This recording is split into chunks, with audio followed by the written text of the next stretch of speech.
Hello friends, welcome back to my channel Al Arif academy. तो दोस्तों, civics का फर्स्ट चैप्टर लेकर एक बार फिर से मैं हाजिर हूँ। Multiple choice question with answers हैं इसमें।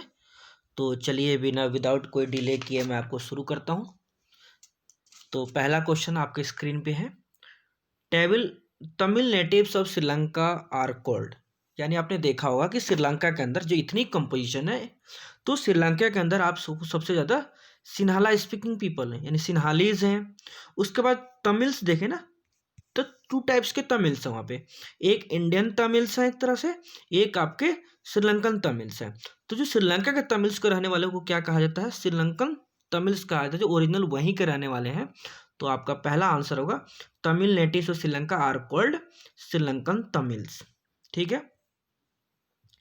नेक्स्ट क्वेश्चन है द टर्म एलम। जैसे आपने ना तमिल एलम, तो आपने देखा होगा कि जब 1956 का एक्ट आया था जिसमें सिन्हाला को डिसरिगार्ड कर दिया गया था, उनको तमिल लैंग्वेज को सिन्हाला को ऑफिशियल लैंग्वेज बना लिया गया था और भी डिस्क्रिमिनेशन हो रहे थे तमिल्स के साथ।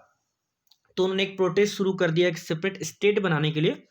तो वही एलम का जो मीनिंग होता है वो होता है आपका एक स्टेट होता है। ठीक है। तो एग्जैक्ट मीनिंग है स्टेट का, भले मतलब कंट्री होता है, लेकिन एग्जैक्ट जो देखिएगा term Eelam stands for state. ये आपके एनसीईआरटी बुक में एज इट इज मिल जाएगा। क्वेश्चन नंबर 3 देखिएगा। The division of power between higher and lower levels of government. आप जब चैप्टर देखेंगे फॉर्म्स ऑफ पावर शेयरिंग, तो आपका एक हॉरिजॉन्टल डिवीजन ऑफ पावर होता है, एक वर्टिकल डिवीजन ऑफ पावर होता है। सो स्टूडेंट्स, जो हॉरिजॉन्टल डिवीजन होता है आपका, उसमें लेजिस्लेटिव, एग्जीक्यूटिव और आपका जुडिशियरी का होता है।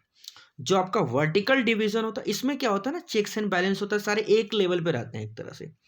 लेकिन अगर आपका वर्टिकल इस तरह से, मैं कलर एक बार चेंज कर लूं। हम्म तो जो आपका एक वर्टिकल ये हुआ, इसमें सबसे ऊपर आपका यूनियन गवर्नमेंट, सेंट्रल गवर्नमेंट आता है, फिर स्टेट गवर्नमेंट आता है, फिर लोकल गवर्नमेंट आता है। तो different level of the government में अगर पावर शेयरिंग है तो इसको बोलते हैं आपका vertical division of power. Next question, which two language are generally spoken in Belgium. तो बेल्जियम के बारे में पूछ रहा है। तो आप जब देखेंगे इतनी कंपोजिशन ऑफ बेल्जियम, पहला टॉपिक आप वो आता है लॉन्ग में क्वेश्चन। तो सबसे ज़्यादा जो लैंग्वेज बोली जाती है आपको फ्रेंच एंड डच, और एक और लैंग्वेज वहाँ बोली जाती है इसके अलावा जर्मन, बट 1% ओनली, क्योंकि 59 जो आप देखोगे डच जो है, ठीक है, आपका वो है ना 59% बोलने वाले हैं पूरे कंट्री में। फ्रेंच आपके 40% बोलने वाले हैं एक तरह से, और ये 40% रहते कहाँ, वोलेनिया रीजन में रहते हैं। और डच जो रहते हैं फ्लेमिश रीजन में रहते हैं, डच बोलते हैं। और 1% आपका जर्मन है। तो मेजर जो लैंग्वेज है वहाँ का बेल्जियम का आपका डच एंड फ्रेंच है। अब आता है कि Brussels is the capital of. तो पता है आपके चैप्टर में दो ही कंट्री के बारे में मोस्टली बात कर रहा है, श्रीलंका एंड बेल्जियम। तो बेल्जियम का क्या, श्रीलंका का आपका कोलंबो होता है, तो इसका बेल्जियम का कैपिटल आपका ब्रुसेल है। तो आपको पता चल जाएगा जब एथनिक कंपोजिशन आप पढ़ोगे in the capital city Brussels, जहाँ पे 80% फ्रेंच बोलने वाले थे, 20% डच बोलने वाले थे। तो so Belgium is the capital, sorry, Brussel is the capital of Belgium. अब एक क्वेश्चन नंबर 6 कर रहा है कि system of checks and balance का दूसरा नाम क्या है पावर शेयरिंग में। तो चेक्स एंड बैलेंस में आपको बताया था, आपको हॉरिजॉन्टल डिवीजन ऑफ पावर में एक तरह से होता है, जहाँ पे सारे तीनों जो ऑर्गन ऑफ द गवर्नमेंट होते हैं, लेजिस्लेटिव, एग्जीक्यूटिव, जुडिशरी, सारे एक लेवल होते हैं और एक दूसरे को चेक्स एंड बैलेंस है कि कोई एक अनलिमिटेड पावर को एक्सरसाइज न कर सके एक तरह से। अब ये कह रहा है कि system of checks and balance का मतलब क्या है।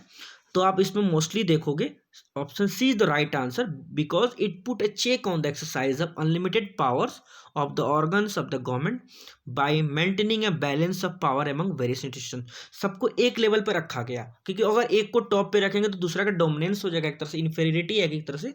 तो तीनों जो ऑर्गन ऑफ द गवर्नमेंट है, जो लेजिस्लेटिव, एग्जीक्यूटिव, जुडिशरी, तीनों को एक लेवल पर रखा गया और एक चेक्स एंड बैलेंस तक का मतलब ऑप्शन सी है, चेक्स एंड बैलेंस का मतलब। अब power sharing, why power sharing desirable. तो देखेंगे power sharing is the very spirit of democracy, as it is आपका एनसीईआरटी का लाइन है एक तरह से वो। तो so option A is the right answer एक तरह से। अब हो रहा है कि who elects the community government. आपने देखा एकोमोडेशन इन बेल्जियम में टॉपिक देखेंगे, जो फोर्थ आपका कैटेगरी है, ठीक है। तो फोर्थ में एक थर्ड काइंड ऑफ गवर्नमेंट था जिसका नाम भी कभी कभी स्टूडेंट आपको आ सकता है कि एक कम्युनिटी गवर्नमेंट कौन से कंट्री में फॉर्म की गई थी, तो आपके बेल्जियम में। ठीक है। तो ये कम्युनिटी गवर्नमेंट था क्या, तो ये था basically the community government was elected by people belonging to one language community, Dutch, French and German speaking, no matter where they live, because this government has the power regarding cultural, educational and language related issues. So according to the question, your first choice is the right answer, people belonging to one language community, जिसमें तीनों language को include किया गया इसमें से। Question number 10 है आपका, in which year Sri Lanka emerged as a independent country. So 1947 India था, 1948 श्रीलंका इंडिपेंडेंट हुआ था। अब आए कि which is the state religion of Sri Lanka. तो आपने 1956 का एक्ट देखा होगा जिसमें से सिन्हाला लैंग्वेज को ऑफिशियल लैंग्वेज बनाया गया था एक तरह से, और सिन्हाला जो मोस्टली तो क्या थे, बुद्धिस्ट थे। तो सो आप इसमें देखेंगे Buddhism is the state religion of Sri Lanka. जैसे इंडिया में तो सेकुलर है, कोई आपका ऑफिशियल रिलीजन नहीं है इंडिया का, लेकिन श्रीलंका के अंदर Buddhism was the state religion of Sri Lanka according to 1956 act. तो so student 1956 act is very important for your board examination. First important question from this chapter is the ethnic composition of Belgium, and next is accommodation, and third long question is the modern form of power sharing. Which major social groups constitute the largest share in population. तो श्रीलंका में देखेंगे mostly 74% आपके क्या थे, Sinhalese थे। तो सो आपका major जो सोशल ग्रुप है Sinhala, so option A is the right answer. अब ये कह रहा है कि which language is spoken by the majority of Belgians. तो आप देख रहे हैं यहाँ पे पूरे कंट्री में अगर मैं बेल्जियम की बात करूँ तो 59% कौन से लैंग्वेज बोलने वाले लोग थे, डच बोलने वाले थे। लेकिन अगर मैं कंट्री ब्रुसेल्स की बात करूँ उसमें, तो उसमें आप देखिएगा which language is spoken by the majority of Belgians. तो बेल्जियंस मोस्टली 59% जो आपके फ्लेमिश रीजन में रहते थे वो आपके डच बोलते थे। विच religion is followed by the Sinhala speaking people. तो सिन्हाला जो स्पीकिंग पीपल है वो बुद्धिज्म को फॉलो करते हैं, मैंने पहले ही क्वेश्चन बता दिया। अब ये कह रहा है कि कौन सी लैंग्वेज को ऑफिशियल लैंग्वेज बना दिया गया था श्रीलंका का through the act of 1956 act. तो सिन्हाला को एक ऑफिशियल लैंग्वेज बने थे, बहुत क्वेश्चन आ रहा है सिन्हाला से। अब ये कि कौन सा इसमें से 3 ऑर्गन ऑफ द गवर्नमेंट नहीं है, तो मैं आपको पहले ही बताया हॉरिजॉन्टल जो डिवीजन ऑफ पावर शेयरिंग था आपका, जिसमें लेजिस्लेटिव, एग्जीक्यूटिव, जुडिशरी, तो आपका ब्यूरोक्रेसी नहीं आता, ये परमानेंट एग्जीक्यूटिव में आता है। तो so option B is the right answer according to the question.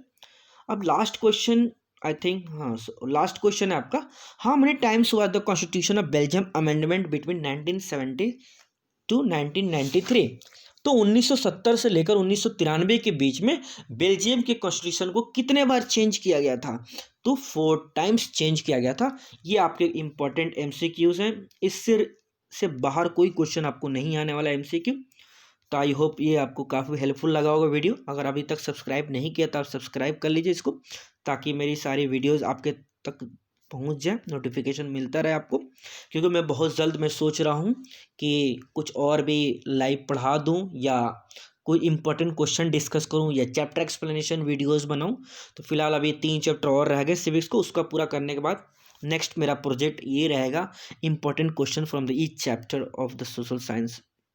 So thank you for watching my video.